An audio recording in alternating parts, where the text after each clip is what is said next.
Ecclesiastes 3:1. There is a time for everything, and a season for every activity under heaven. Place, time, and technique. Ang sikreto ng maunlad, mapayapa, mabungang buhay. Panginoon, salamat dahil kayo po ang nagbibigay sa amin ng karunungan, lakas, kakayahan upang mabuhay sa pinakamaayos, magandang paraan. Sa sandaling ito, payapain niyo po kami, pakalinisin, akayin sa inyong tama, maganda, mabuting daan. At ang dalangin namin, kayo po ang maging tagapangaral at ang liwanag ng iyong karunungan ang maging gabay namin sa buhay. Be our speaker, our preacher, our teacher, and healer. We seek you, Father, our God, in the name of Jesus, your Son, our Lord and Savior. Place, time, and technique. Life locates in different places. Iba-iba. May mga plains, mountains, valleys, forests, jungles, deserts, bodies of water, himpapawirin, kung saan-saan pwedeng malagay ang buhay ng tao. Maraming setting. And these locations really depend on one's chosen journey, one's chosen path or approach, one's mode and instrument of travel. Maraming paraan ng pagpunta sa isang lugar at ganoon din sa buhay, maraming paraan para mapunta ka sa kinakalagyan mo ngayon. Ang dapat lang nating laging maunawaan, tayo ay nasa lugar na yan dahil nagpunta tayo dyan. Hindi tayo mga unwilling victims. Akala natin laging ganoon? No. At the very least, we are unwilling but yet participants nonetheless in what happens in our lives. Nasa ganyang kakalagayan ngayon dahil malaki ang factor na ikaw din na nagpunta dyan o hinayaan mong makaladkad ka ng sino man patungo dyan, so meron mo pa rin consent. Sa buhay na ito, tayong lahat ay nilikha ng Diyos specially, powerfully, fearfully made, at merong purpose ang Diyos para sa bawat isa. Kaya dapat maging matapat tayo sa purpose na yon. Dapat puntahan natin yung dapat puntahan, lugaran yung dapat nalugaran sa tamang panahon ng Diyos. So lumugar, stay in your place kung gusto mong maging maayos ang buhay. At mayroong choices. Puro choices sa buhay. Ang taong magiging mabunga, payapa, masaya ay yung marunong pumili sa marami mga pwedeng pagpilian. Psalm 1:6, sa taong matuwid, si Yahweh ang pumapatnubay. Ngunit ang taong masama, kapahamakan ang hantungan. At yung matuwid at masama dito, hindi lang laging morally matuwid o masama. Yung lahat ng mali o tama ang pamamaraan, naka-classify into matuwid or masama. Proverbs 4:19, the lifestyle of the wicked is like total darkness, and they will never know what makes them stumble. Totoo nga. And wickedness is also likened to foolishness. Magkakamag-anak yung mga ganong ideya. Kaya yung mga taong kulang sa kaliwanagan ng isip, nagkakanda, dapa-dapa, natatalisod, nahuhulog, nang hindi man lamang nila nauunawa kung ba't sila nadapa. Ano ang pinagkadapaan nila? Kaya pa ulit-ulit tuloy. Proverbs 3:5-6, 21-26. Trust in the Lord with all your heart and lean not on your own understanding. In all your ways, submit to Him, and He will make your paths straight. Isikreto ng maayos sa buhay, sumunod sa kalooban ng Diyos. So, kailangan alam mo ang kalooban ng Diyos. One of the highest goals in life, if not the highest, is to know the way of God. The ways of God. Para hindi ka nag-i-improvise ang sarili, hindi kang gumagawa ng mali o sumusunod ka sa iba. At sa bawat isa sa atin, mayroong individual, personalized na paraan ng Diyos. Kasi we were all individually, personally created by God. May kanya-kanyang nakatakda. Pero hindi ipinipilit ng Diyos. Dapat mong alamin, hanapin, at pahatin yung itinakda sa iyo ng Diyos. Ayon sa iyong giftedness, personality, inborn traits, developed, and learned ways, lahat yan ay factor para patuloy ka maging sensitive. Ano nga ba ang will ng Diyos para sa akin? Bakit niya ako ginawang ganito? Ba't ganito yung talent ko? Ba't yun ang strength ko? Ba't ganito yung weakness ko? Hindi kilala ang sarili na ang reference, yung kalooban ng Diyos. Ano ang gusto ng Diyos na mangyari sa iyong buhay? Ba't ganyan ang itsura mo? Ba't ganyan ang talent mo? Ba't ganyan ang hilig mo? Yan ay pagpapahayag ng kagustuhan ng Diyos at hindi dapat baliwalain. Pagka lagi kang pumilit sa maling lugar, lagi ka nabibigo. Inilalagay mo ang sarili mo sa maling posisyon, lagi ka nasasaktan. May tamang posisyon. Do not let wisdom and understanding out of your sight. Preserve sound judgment and discretion. They will be life for you, an ornament to grace your neck. Then you will go on your way in safety and your foot will not stumble. Pag daw tayo lagi nakikinig sa tinig ng Diyos, sensitive to the will of God, magkakaroon tayo ng tunay na buhay. At hindi lang yon, beyond the basics, magkakaroon pa tayo ng ornaments, dagdag, pampaganda, palamuti ng buhay, at magiging ligtas, at hindi natitisod. When you lie down, you will not be afraid. And when you lie down, your sleep will be sweet. So isa yan na magandang pahimakas, pahiwatig na tama ang tinatahak nating landas, tama ang lugar nating kinakalagyan, hindi tayo laging takot. At mahimbing tayo matulog, tahimik ang ating loob. Ibig sabihin, malamang na nasa tama tayong lugar. Liba na lang maling-mali na pero naging napakamanhid na ng iyong konsyensya na maling-mali ka na, himbing-himbing mo pa rin. Napanganib din yun. Kaya dapat laging sensitive. Have no fear of sudden disaster or of the ruin that overtakes the wicked. For the Lord will be at your side and will keep your foot from being snared. Proverbs is so full of wisdom. Isa sa mga pinakamahalagang collections sa Bible. Read Ecclesiastes, read Proverbs all the time. Napakahalaga mga bahagi ng lumang kasulatan na magpahanggang sa panahon ni Jesus, lalampas, papasa sa Jesus standard, sa Jesus filter. Timeless, universal, yung mga karunungan. Yung pagkakalugar natin, kung saan mang lugar tayo nandun sa buhay, life locates in different places depending on one's chosen companions. Nandiyan ka rin ngayon kasi dahil sa pinili mong makasama. Dahil sa iyong sinamahan o isinama sa iyong buhay. Naghihilahan kayo, nag-iimpluwensyahan kayo, kaya pareho kayong nandyan dahil sa inyong 2 o 3 o 4, ilan man kayo na participant sa pagpili kung sa kayo lulugar sa buhay. Napakasawa mo siya dahil kayong 2 nagpakasal. Napatira kayo halimbawa sa ganung lugar kahit dahil tumira ka, sumama siya o pumunta siya doon, sumunod ka. Dahil sa iyong pinipiling kasama sa buhay, kaya ka nalalagay din sa kung saan-saan. At dahil sa iyong piniling kasama, pwede ka malagay sa gulo. Pwede ka malagay sa tahimik. Pwede kang naging makadiyos, pwede kang naging masama. Kaya pinipili ang kasama. Mahalagang may kasama, pero mahalagang piliin kung sino, kung ano yun. Amos 3:3, maaari bang magsama sa paglalakbay ang 2 taong hindi nagkakasundo? The obvious answer is no. So yung mga lagi nagtatanong, sino po kaya ang magandang mapakasalan among many choices? Hindi yung pinakakasundo mo. Hindi yung mga pinakamaganda ang skin, o pinakamaraming savings, o yung pinakamimamanahin. Yung pinakakasundo mo, kasi hindi kayo pwede magtagal lang hindi kayo magkasundo kahit gaano pa kaganda yan. Kahit gaano kayaman. So importante kung kanino rin nakikipagkasundo. Kasi pag may kipagkasunduan ka sa mali, madadala ka niya sa mali. At dahil tama ka, madadala mo rin siya ng konti sa tama, pero nadadala ka rin niya sa mali. Kasi naghihilahan kayo. Importante kung kasama mo niya talaga yun ang halimbawa may partner ka na talaga sa buhay, magkasundo na kayo. Kasi useless na magkasama kayo, tapos lagi kayo nag-aaway, naghihilahan, nag-contest. Impyerno ang buhay yun. So una, piliin mo kung sinong makakasundo mo. Pero kung nakipagkasundo ka na, mag-decide ka na mag-agree. It means you have to yield some things and you have to win in some areas.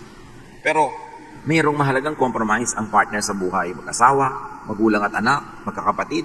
Yung mga hindi nyo naman talaga pwede nang iwasang maging magkasama sa buhay, kailangang magkasundo kayo. Kasi pag laging may conflict, hindi kayo magiging masaya. 1 Corinthians 15:33, huwag kayong paloloko. Ang masamang kasama ay nakakasira sa mabuting pagkatao. Kaya pinipili mo talaga ang makakasama mo. Siguro isa sa talaga pinaka-importante yung sa pagpili, yung mapapangasawa. Yung magiging partner mo sa buhay. Kasi ang laki ng influence nun sa magiging takbo ng buhay mo hanggang bawian ka na ng hininga. Kung may iwas sumama doon sa mga nambubuyo, yung mga nagpapasubo, mga konsentidor, yung hindi ka itinutuwid kahit mali ka, walang magandang uuwian ng buhay mo sa ganon.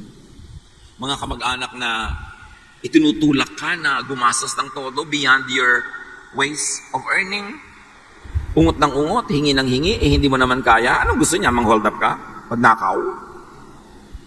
Hindi mo puting kasama yon. Yung pinapasubo ka to live beyond your means, to spend more than you earn. Dapat i-correct ang ganung uri ng mga companions. Especially kung permanent relationship, like in family. Importanteng may kasama, pero pinipili yun. Ecclesiastes 4:9-12. Ang dalawa ay mabuti kaysa isa. Mas marami ang bunga ng anumang gagawin nila. Kapag nabuwal ang isa, maitatayo siya ng kanyang kasama. Kawawa ang nag-iisa, sapagkat walang tutulong sa kanya kapag siya ay nabuwal. Kung malamig ang panahon, maaari silang magtabi sa higaan upang parehong mainitan. Ngunit, saan siya kukuha ng init kung nag-iisa siya? Naalala ko tuloy isang napakagandang picture ng Russian army na nandun sila sa Siberia in the height of winter. Nakasalansan silang natutulog, tabi-tabi. Pag tumagilid yung isa sa kanan, sabay-sabay silang nakatagilid sa kanan. Pag sa kaliwa, dikit sila kasi ang tanging init na kanilang nakukuha yung init ng kapwa. Kung ang nag-iisa ay maaaring magtagumpay laban sa isa, lalo na ang dalawa. Ang lubid na may tatlong pilipit na hibla ay hindi agad malalagot. So, may kasama dapat sa buhay, pero yung mutually helpful, mutually functional. Hanggat maaari at may choice ka pa sa pagpili, yung makakapagtulungan kayo. Hindi yung pabigat ka lang sa kanya o pabigat lang siya sa'yo. Piliin ang kasama. At lalo sa mga magkakapatid sa Panginoon, mga churchmates, piliin nyo kung sino yung makaka-business partner nyo. Kasi 90% ng partnership ng mga magkaka-church, nauuwi sa gulo. Nauuwi sa away. Kasi pag may hindi ka gusto sa ginagawa niya, usually akala mo dahil Christian kayo, tahimik ka lang, hindi ka na nagko-comment. Pero naiipon doon sa loob ng dibdib mo hanggang mamaya sasabog din. Hindi ko laging ipinapayo sa mga churchmates to do business together. Kasi pag hindi sila nagkasundo, ang affected yung attendance nila, pareho na silang hindi attend, pareho na silang mawawala. At saka kung minsan, ibang expectation ng mga kapatiran yung kahit mali na sila, kahit na kung ano-ano, ina-expect nila, laging pagpapasensyahan mo. Siyempre, pagka-business, merong professional ethics sa kailangan, kahit pa nga magkapatid kayo sa Panginoon. In fact, dahil nga magkapatid kayo sa Panginoon, mas mataas dapat yung ethical standards. Pinipili ang kasama, yung makakasosyo sa negosyo. Huwag kang sosyo ng sosyo. Mas madalas, yung mga kamag-anak, hindi magandang business partners. Kasi umaabuso. Kukuhanin mo ang pamangkin mong empleyado. Kung kailangan ng nanay niya, mamalengke, magganito, magganon, tatawagan ka ng nanay niya, hoy, yung pamangkin mo, huwag mo nang pasukin, kailangan ko dito. May ganon. O kaya pag dinisiplina mo, magtatampo yung nanay, kapatid mo, o pinsan mo yung nanay, nagkahawatak-watak na yung pamilya niyo dahil sa mga empleyado mo kamag-anak. Dapat pagka kamag-anak ka, tapos empleyado ka ng kamag-anak mo, doble ang faithfulness mo. Dahil kamag-anak mo siya, may malasakit ka. Hindi yung dahil kamag-anak ka, abusado ka na dahil hindi ka pwede tanggalin at kamag-anak. Baligtad na paggamit yun ng relasyon. Mas malapit ang relasyon nyo, mas dapat kang matino. Alang-alang sa kamag-anak mo na mapapahamak pag hindi ka nagpakahusay. Piliin. Huwag agad-agad na nakikipag-partnership with people kasi mahirap kumalas. Ang dali-daling magsama-sama. Pero ang hirap-hirap magkalas-kalas, madalas bloody yan. To move in life, hindi lang lugar. Travel the road before you. Travel the road given you. Yung assignment mo sa buhay, gawin mo. Yan ang assignment mo ngayon, gawin mo ngayon. Ayaw mo ng assignment na yan, umasa kang bukas, maiiba, pero hanggang ngayon, yan ang assignment mo, yan ang gawin mo. Kailangan, travel the road that was assigned to you. Pag natapos mo na yun, no matter how unpleasant, because you don't like that segment of your journey, you will move on to another. Pero huwag kang nakatunganga at ayaw mong kumilos dahil ang ayaw mo yung kaharap mo. Pag meron kang dapat gawin, trabaho halimbawa, ayaw mong gawin mo agad para matapos na. Kailangan kang gumawa ng report, magsulat ng letter, hirap na hirap kang gumawa niyan, tagal ng tagal, ilang linggo na, hindi mo pa ginagawa. No, pag maayaw mong gawin mo agad. Para matapos, lampas ka na. Sabi nga nila, if you have to swallow a toad, don't look at it too long. Lulunin mo na yung palaka, kung lulunin mo talaga. Kasi ang tagal-tagal mong tinititigan, mas hindi mo malululun yan. Huwag naman kayo manghuli ng mga palaka sa labas kasi marami ngayon. Talinghaga lang yan. Ayaw mong linisin ang banyo dahil hindi mo enjoy na gawin yan. Gawin mo na para tapos na. Kasi pag 3 days mo dinelay, 3 days ka nagsasuffer, gagawin mo rin lang naman. Tapusin mo na. Take the road that is before your feet so that you can get done with it as soon as possible. In life, move forward. You have to move forward. You should not get stuck. Bakit? Kahit wala kang ginagawa, lumalakad ang panahon. So pag nakatayo ka lang at wala kang ginagawa, lumalakad ang panahon, obviously, naiiwan ka ng panahon. Meron ako mga young people na nakakausap, sabi ko, yung po mga classmates ko nung araw sa high school, may mga negosyo na, may kotse na, may bahay na, ako wala pa. Ano nangyari sa'yo? Ba't sila nag-move forward? Ikaw ay hindi. Although hindi naman laging iyon ang pamantayan kasi baka may iba ka na-accomplish, malay ko naman nakasulat ka ng 30,000 tula. Pwede accomplishment yun, kahit wala kang kotse. Pero, basta wala kang ginagawa, hindi titigil ang oras para hintayin ka. Lalakad pa rin yan. Kaya kung ikaw ay nag-enroll sa isang kurso na for 4 years, wala kang ginawang tama, naiwan ka, hindi ka pumapasa, pabalik-balik ka sa same course, graduate na yung mga kasabay mo ng simula, ikaw hindi pa. Kasi hindi ka hihintayin ng panahon. You must keep moving. At yung dapat mangyari ng Lunes, dapat mangyari ng Lunes. Kasi sa Martes, merong ibang dapat mangyari sa'yo. Sa Miyerkules, meron. Sa Huwebes, iba naman. Pero pag hindi mo ginawa yung Lunes, tas Martes na hindi mo pa ginawa yung Lunes, hindi mo rin ginagawa yung Martes, Miyerkules, Huwebes, natapos ang linggo, wala pa nangyari sa'yo. Naiwan ka ng isang linggo. Ulit-ulitin mo yun, maiwan ka na isang buwan, isang taon. So minsan yung iba, mamamatay na lang, malalagot ang hininga, wala pa nangyari sa buhay. Philippians 3:13-14, one thing I do, forgetting what is behind and straining toward what is ahead. I press on toward the goal to win the prize. Lumalaban ka para manalo. Sumasali ka para magwagi. Nagtatanim ka para umani. Nag-aaral ka para gumraduate. Nagtatrabaho ka para ma-promote. Laging may goal. Hindi lang pinapaandar mo ng walang nangyari ang isang araw. You need a clear goal, a clear objective, and a very clear task. May plano. Huwag ka naman maging alipin ng plano na may plano ka kasi ngayon, namamatay ng nanay mo, hindi mo paasik kasi dahil iba ang plano mo for today. Dapat may flexibility, pero dapat may general plan. And you should move on. Yung iba, anong gusto mong mangyari sa buhay? Gusto kong yumaman. Anong ginagawa mo ngayong araw na to para yumaman? Wala. Last week, anong ginawa mo? Wala. Last month, wala. Paano kaya yaman? Don't dream. Plan. 2 Corinthians 3:18, anong kaluwalhatian yan na nagmumula sa Panginoon ang siyang nagbabago sa atin mula sa isang antas ng kaluwalhatian hanggang tayo ay maging kalarawan niya. You see, even spirituality, even our Christian life has a goal. And the goal is to be more and more like Jesus. So dapat ang lahat ng ginagawa mo, ang bunga, nagiging mas kawangis ka ni Jesus. Mas bumabait ka, mas magiging loving, mas magiging accepting of others and forgiving. Hindi yung baligtad. Kasi paatras ang tawag doon. Pag sa pagtagal ng spiritualidad mo, mas nagiging kamukha ka ng mga Pharisee, umaatras ka, hindi ka umaasenso. Dapat laging ang goal mo, mamunga. Puno man na walang bunga, sabi ni Jesus, patuloy na yan, sayang ang lupa. Sayang ang taba ng lupa, sayang yung liwanag ng araw. Kasi wala naman siyang bunga. Ang goal mo lagi, mamunga. Okay, musician ka. May gift ka naman na mag-compose. Ang tanong ko naman, ilan ang na-compose mong kanta na nakaraang linggo, buwan o taon? Wala. Tutunga-tunga nga ka, Facebook ka. Ang gift mo, music, tapos wala kang production? Ba't ka pa nabuhay? Sayang naman mga ininom mong tubig. Mga kinain mong itlog ng pugo. Sayang, kasi wala kang bunga. Ano ba gift niya sa mundong ito? Anong ibigay ng Panginoon? Dapat may bunga. Hindi yung nag-exist ka lang, nagsusurvive ka from one day to next day to next day. Napang nilingon mo yung linggo, buwan, taon, wala namang nangyari. Sayang. Kasi malalagot din ang hininga mo, tatanda ka, tatawagin ng Diyos, hahanapan ka ng bunga, nasaan? Anong ginawa mo sa oras mo?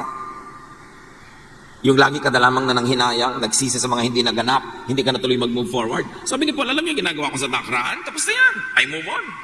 Nabigo ako noon, magtatagumpay ako ngayon. Nasaktan ako noon, papagalingin ko sarili ko at mag-move on ako. Hindi yung lagi na lang akong naglangangalgal ko sa nakaraan, mga panghihinayang sa mga hindi nangyari. Tama ng ganun mga drama. Kailangan mag-move on. Matthew 7:13-14, enter through the narrow gate. For wide is the gate and broad is the road that leads to destruction, and many enter through it. But small is the gate and narrow the road that leads to life, and only a few find it. Hindi sinikipan yung daan para konti ang makaraan. Ang ibig sabihin, konti lang talaga naghahanap. Pero kung ang lahat maghahanap, makakaraan din sila doon. Ang gusto kasi ng iba yung madali. Ang sikip naman ng daan na yan, wag na lang. Ang kipot naman ng pinto, wag na lang.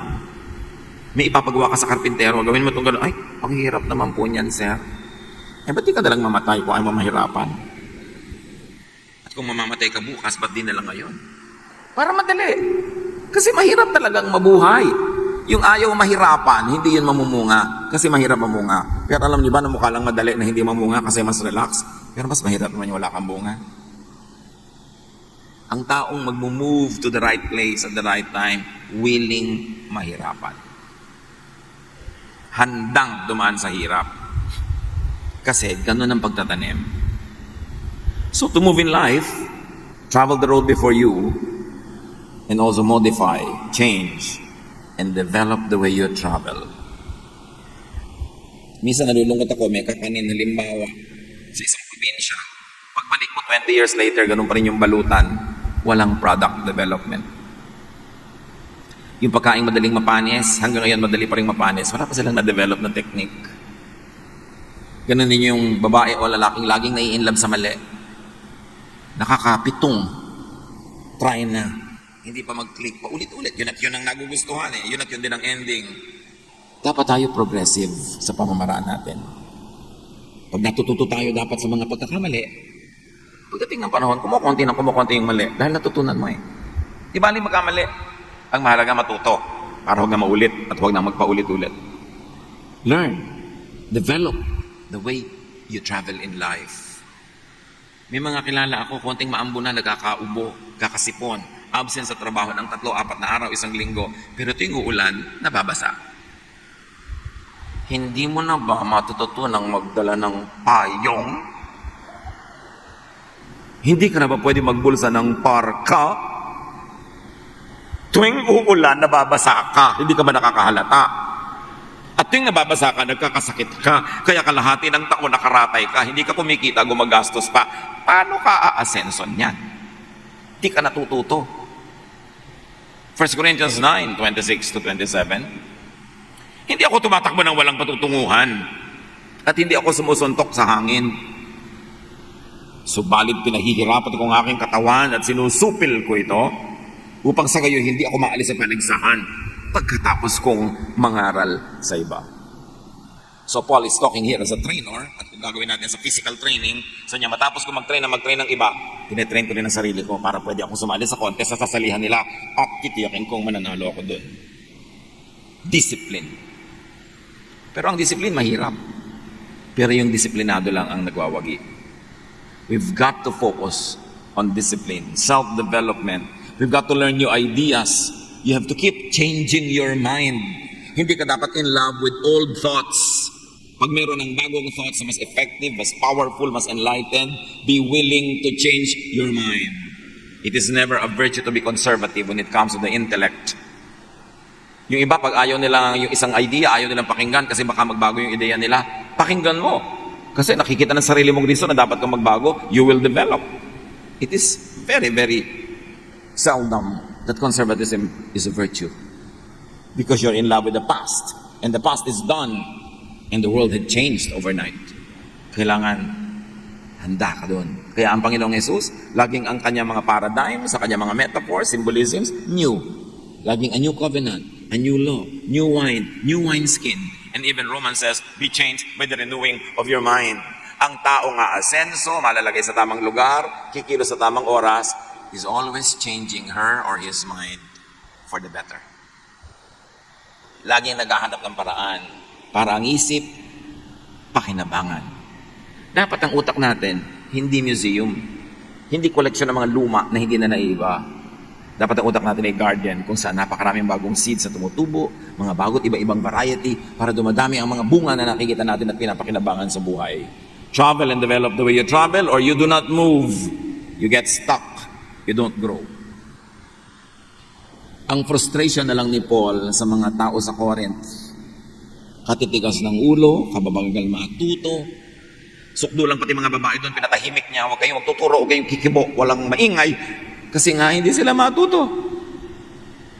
1 Corinthians 3:2, I gave you milk, not solid food, for you were not yet ready for it. Indeed, you are still not ready.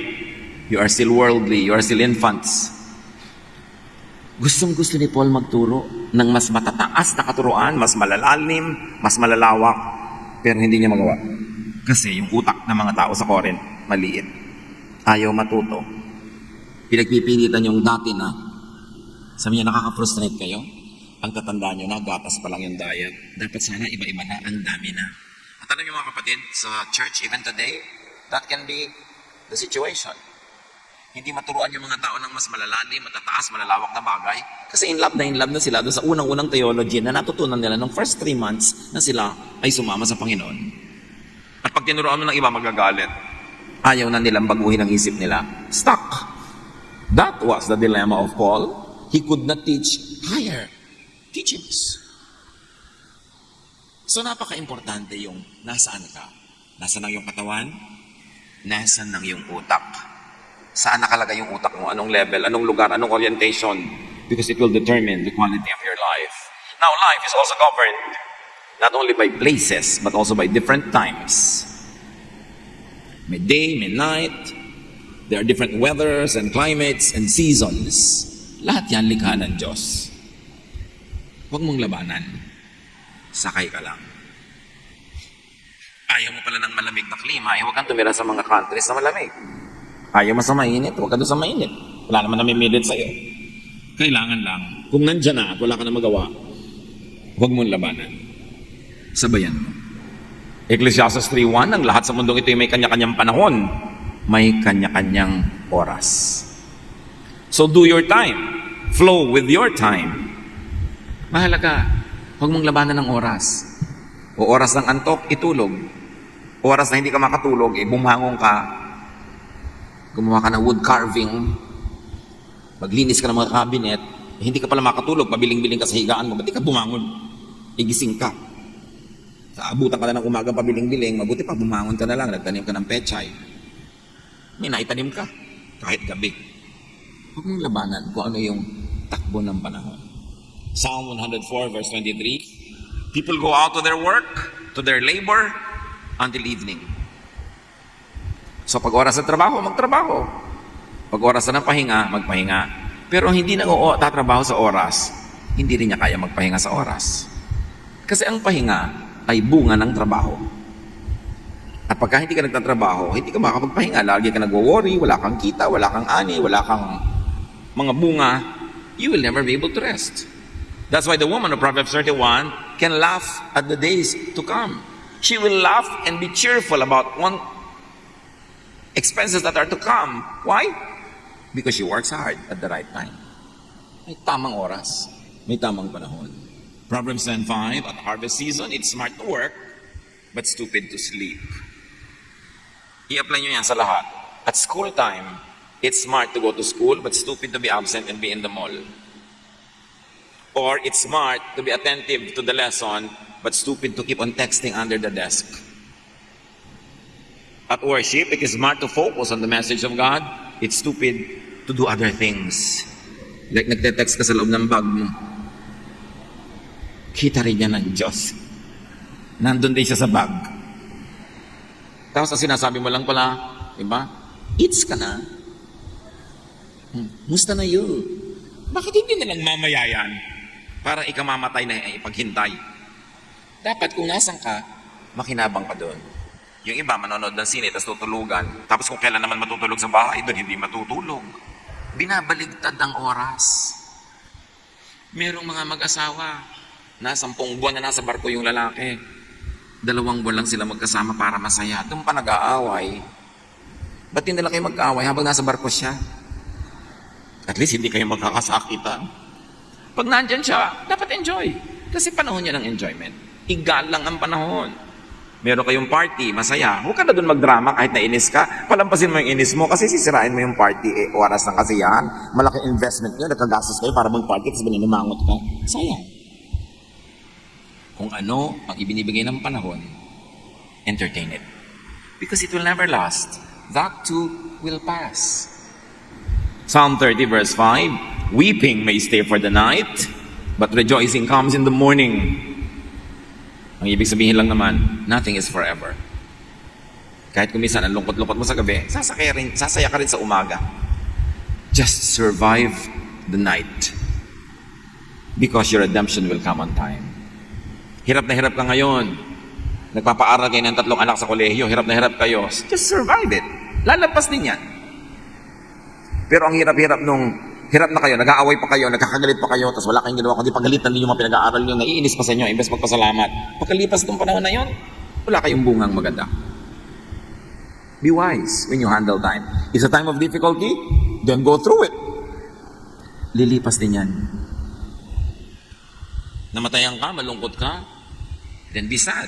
Why deny it? Lumilipas din. May mga lungkot na hindi 100% mawawala, pero guaranteed, mapabawas-bawasan ang hapdi pagdaan ng panahon. Just survive it. Panahon eh. There's a time to die. There's a time to be born. A time to embrace. A time to stop embracing. A time to gather stones, a time to scatter stones. A time for war, a time for peace. Ganon talaga. Yun ang buhay. Huwag labanan. Hindi ka mananalo. Mapapagod ka lang. Psalm 30:11. Pinawi mo itong aking kalungkutan. Pinalitan mo ng sayaw ng kagalakan. Pagluluksa ko ay iyong inalis. Kaligayahan ang iyong ipinalit. Ito ang naghihintay sa mga anak ko ng Diyos. Kahit dumadaan sila sa hirap, kasi may Diyos tayo. Alam niya ang kalagayan natin. At kung pinapayagan niya ang isang sitwasyon, di man natin naiintindihan, magtiwala tayo na alam ng Diyos ang ginagawa niya. Your redemption comes on time. Just go through your night. Walang gabi na sobrang haba na hindi nag-umaga. Nag-uumaga din. And to go through the life, the best way, you move with time, with the climate, with the weather. But you also move on time, not against it. Darating din lang kayo sa isang gathering, huwag na kayong huli. Dumating na kayo sa oras.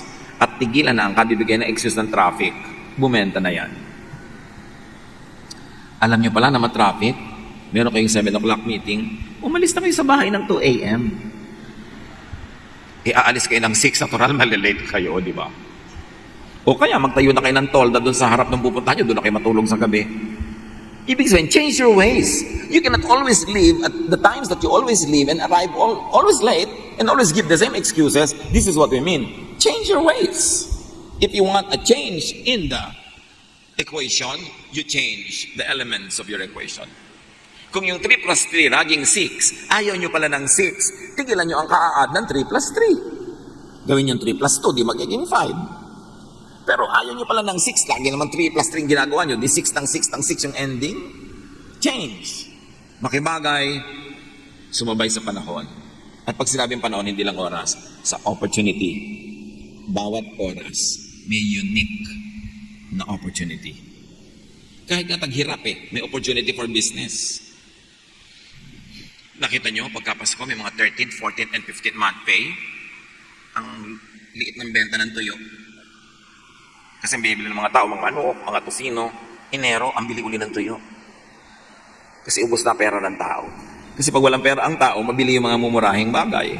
So, opportunity pa rin yun. Pero hindi, wala na silang pera. Enero, nagtitinda ka pa ng hamon. Tapos na ang panahon. Pero sa tamang panahon, sasabay ka, aasenso ka. Colossians 4:5, make good use of time. And time also means, as we have said, opportunity. Samantalahin ang bawat pagkakataon. Nagkamali ang asawa mo. Nagkamali ang magulang mo, ang anak mo, ang kaibigan mo. Nagkamali ang empleyado, nagkamali ang co-worker. Anong opportunity ino-offer ng mga kapatid na hindi nyo dapat palampasin? To forgive. Because we are not always given the opportunity to be on the forgiving end. Madalas tayo yung nasa end na dapat patawarin. Pero yung nagkaroon ka ng pagkakataon na nasa kamay mo ang pagbibigay ng patawad, tas di mo ibinigay, sayang ang opportunity. Sayang. Panahon na para ka maging hero, maging dakila, maging mabait. Aalalahanin na niya buong buhay na pinatawad mo siya, pero di mo pinatawad, hindi sayang ang chance. Meron kang kamag-anak na nag-aaral, kulang na kulang sa pang-enroll. Anong opportunity mo yon? Na magdagdag ng pang-enroll niya. Kasi hindi siya laging mag-aaral. Matatapos din yon. At pag dumadating na siya sa tanghaling tapat ng kanyang buhay, ikaw siguro nasa mga 5 p.m. na ng iyong buhay, lumulubog na ang iyong araw, baka kailangan mo na ng tulong niya, pero nung oras na pwede mo siyang tulungan, ikaw ang malakas, hindi mo tinulungan, sayang ang opportunity. Meron kang kapitbahay na nasunugan, nangailangan, nadilubyo, chance mo na nabigyan ng mga relief goods na bago. Mga bago mong tuwalyang hindi mo gamit, bago mong damit na hindi mo paggamit, binigay mo. Ilang beses naman siyang masusunugan sa buhay. Baka hindi na maulit yon, pero hindi ka nagbigay, sayang ang chance mong maging hero. And I can go on and on and on. Lalo yung pagtulong sa mga bata, sandali lang silang bata, matagal silang matanda. Anong nakatanim sa isip nila? Ay kayo mabuti o masama sa kanila? Tinulungan mo sila o pinagkaitan. Isa sa mga pinaka-stupid things to do is to be cruel to children because they will become adults and you will become a hyper-duper senior. At maghihiganti sila sa iyo pagdating ng oras na yon. Sayang ang chance. Every weakness, every need, every poverty of others is your opportunity to be good. Don't miss that opportunity. Hebrews 5:11-13. Marami pa kaming masasabi tungkol sa mga bagay na ito. Ngunit mahirap ipaliwanag sa inyo sapagkat napakabagal niyong umunawa. So you see, mentality. Ang mentality ay isang malaking bara sa pag-asenso. Kasi marami pa dapat pwedeng ituro sa iyo, hindi na ituturo kasi hindi mo natatanggap eh. Bibigyan ka pa sana ng higher position, hindi ibibigay sa iyo kasi hindi mo kaya o hindi mo pinatunayang kakayanin mo.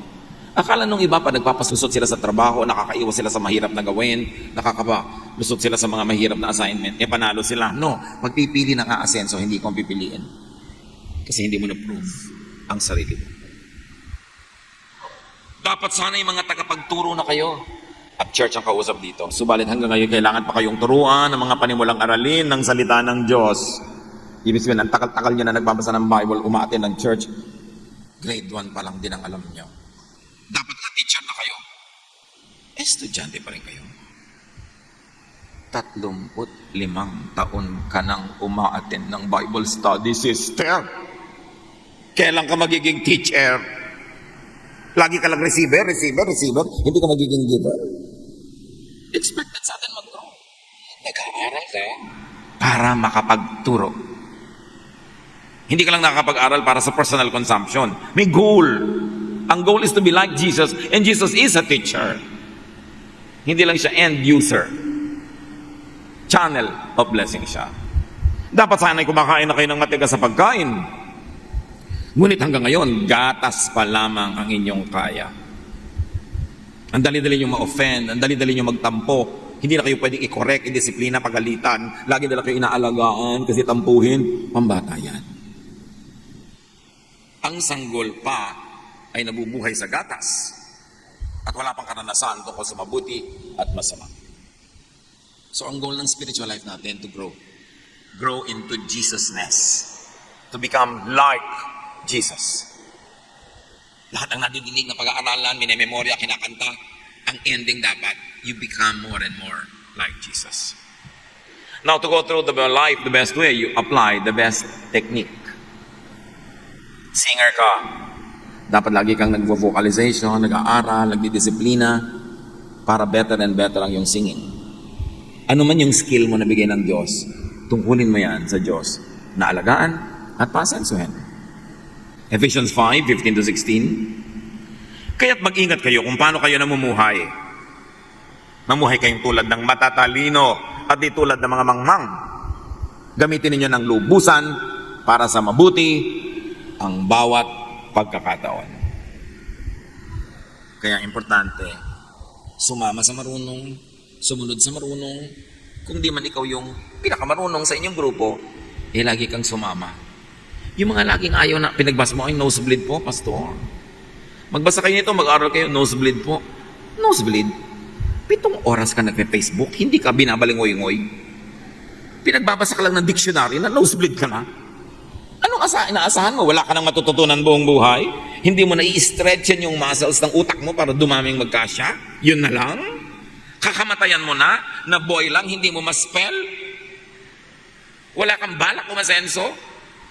Alam nyo, sa buhay makikita mo yung iba, halimbawa, hindi gumraduate ng college nang sila ay 20, 22. Pero ngayon, 60 na sila, wala pa rin kahit isang unit na naidagdag. Choice mo na yun. Nag-aasawa ka agad, nag-alaga ka ng mga anak, pero dumadating ang panahon na wala na sila, libre ka na rin. Pwede mo pang gawin yung mga dapat mong gawin. Wala na ba tayong balak? Gawin yung mga hindi natuloy nung araw? Kakamatayan na natin yun. Lalo't kung gusto nyo, dapat gawin nyo. Mahirap po eh. Ganun talaga, mahirap. Yung naghihirap lang naman ang nag-aani. Galatians 6:9, kaya huwag kayong mapagod sa paggawa ng mabuti. Sapagkat pagdating ng takdang panahon, tayo ay aani kung hindi tayo susuko. Huwag susuko. At lalo na, huwag isuko kung anong tunay na mahalaga sa inyo. Paglaban nyo yan. Sabi nga nila, kung gusto mo nang sumuko ngayon, sabihin mo lang, bukas na ako susuko. At bukas, sabihin mo ulit, bukas na ako susuko. Hanggang hindi mo napansin, natapos mo na yung dapat mong tapusin. Proverbs 30:25, ants are creatures of little strength, yet they store up their food in the summer. Ang liit ng utak ng langgam, di ba? Ang liit nga ng langgam. Pero maraming langgam, mas maraming savings kesa sa tao. Ng utak ang laki-laki. Ilang milyong langgam ang kasya sa loob ng bungo natin. Ang liit ng utak nila, pero may savings ha. Nag-iipon yan. Minsan, isang butil na bigas, 3 langgam yung nagbubuhat. Pinagtutulong-tulungan nila. Tayo pang tao.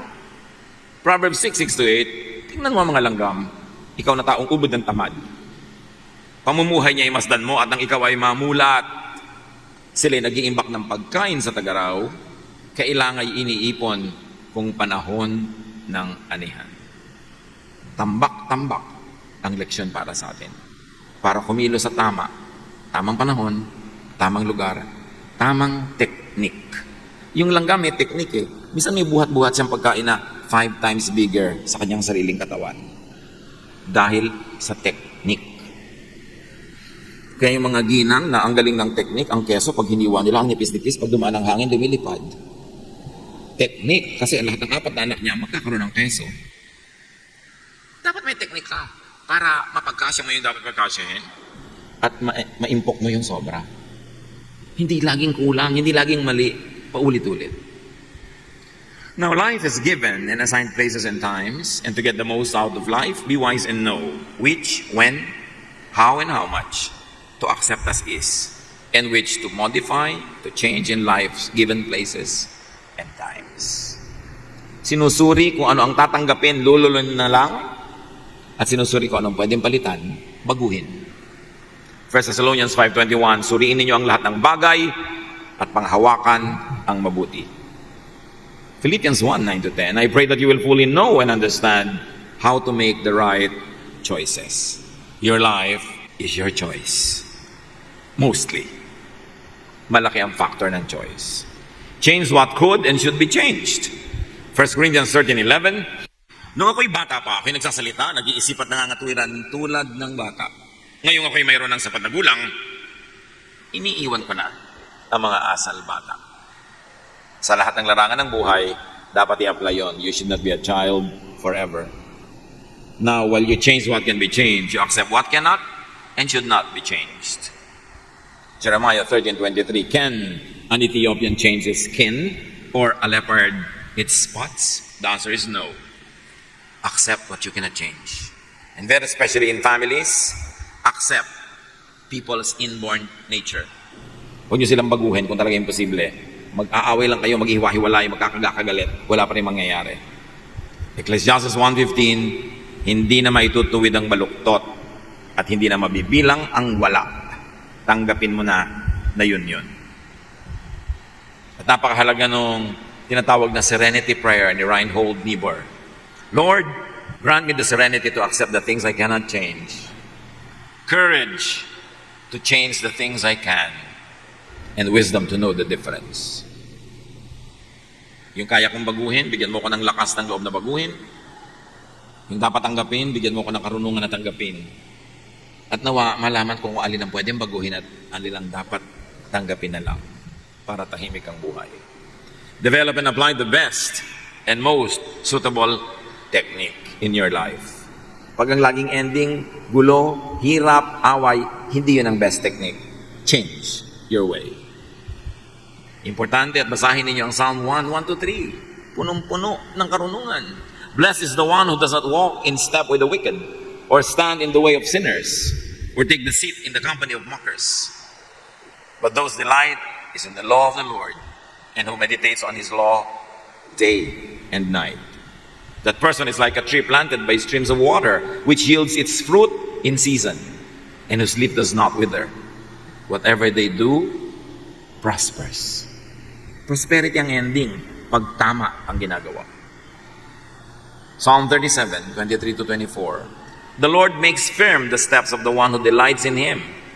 Though he may stumble, he will not fall, for the Lord upholds him with his hand. To give the most to life, to get the most out of life, know your correct place. Do your correct thing at the right time. John 10:10, sabi ng Panginoon, I came that you might have life and have it to the full.